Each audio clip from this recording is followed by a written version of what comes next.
இப்போ தான் 49 போயிட்டுருக்கு, அடுத்த 50 தான். ஸோ நாங்கள் போகிறோம். ஃபோட்டோ வீடியோஸ் எடுக்கிறேன், எப்படி இருக்குன்னு பாருங்கள்.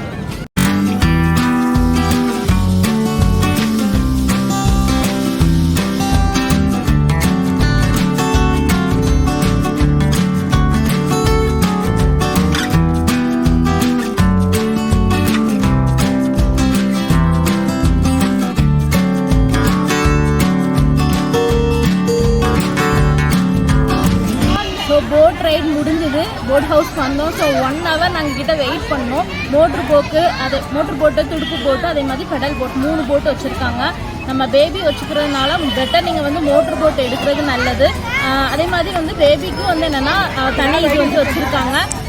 மோட்ரு போட்டில் வந்து பார்த்துட்டிங்கன்னா ப்ரைஸ் ரேஞ்ச் வந்து 700, 8 மெம்பர்ஸ் வந்து உட்காந்து ட்ராவல் பண்ணுற மாதிரி இருக்கும். துடுப்பு போட்டில் வந்து 3 மெம்பர்ஸ், அதே மாதிரி பெடல் போட்லேயும் 3 மெம்பர்ஸ், 4 மெம்பர்ஸ், அந்த மாதிரி நிறைய டைப்ஸ் இருக்குது. ஸோ இப்போ கிளைமேட் வந்து பார்த்துட்டிங்கன்னா ரொம்ப மழை பெய்கிற மாதிரி தான் இருட்டிகிட்டு இருக்குது. ஸோ அதனால் முடிஞ்ச வரை நம்ம சீக்கிரமாக வந்து ட்ராவல் பண்ணுறது நல்லது. அதே நேரத்தில் இன்றைக்கி மலர் கண்காட்சி தொடங்குறதுனால கூட்டமும் நிறையா இருக்குது. ஸோ 1 hour வெயிட் பண்ணி தான் நாங்களே ட்ராவல் பண்ணோம். நல்லா இருந்தது இந்த எக்ஸ்பீரியன்ஸ்.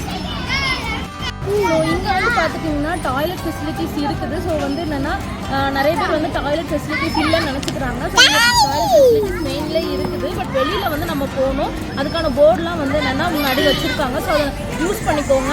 அதுக்கப்புறம் வந்து இங்கே என்ட்ரி டிக்கெட் வந்து என்னென்னா பெர் பர்சனுக்கு 10 rupees கலெக்ட் பண்ணுறாங்க.